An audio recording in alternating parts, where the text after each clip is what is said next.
Почитувани колеги, според информациите кои дел од медиумите ги објавија, Владо Бучковски го известил Основниот суд 1 дека во својство на пратеник ќе биде на службено патување во Израел, иако според Собранието на Република Македонија такво патување воопшто не постои.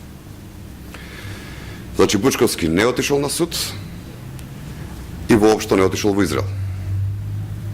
Според тоа, Владо Бучковски не се појавил на суд и ги избегнал судењето, тоест главниот претрес во случајот резервни тенковски делови, афера тешка $3,5 милиони.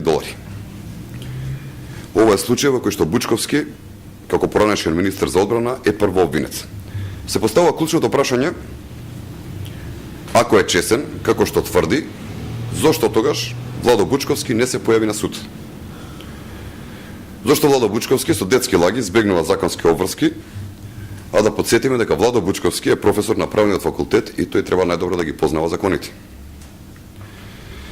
До сега биле закажани 13 главни претреси за случајот резервни тенковски делови, но се одржале само 2. Преостанатите се одлагани од причини што не присуствувал или Бучковски или некој од обвинетите. Ако се има во предвид дека ова не е прв случај каде што функционери на Социјалдемократскиот сојуз ги манипулираат судските инстанци, заклучокот е јасен дека Социјалдемократскиот сојуз не ги почитува институциите на системот. Социјалдемократите си поставуваат своји правила кои не важат за сите граѓани.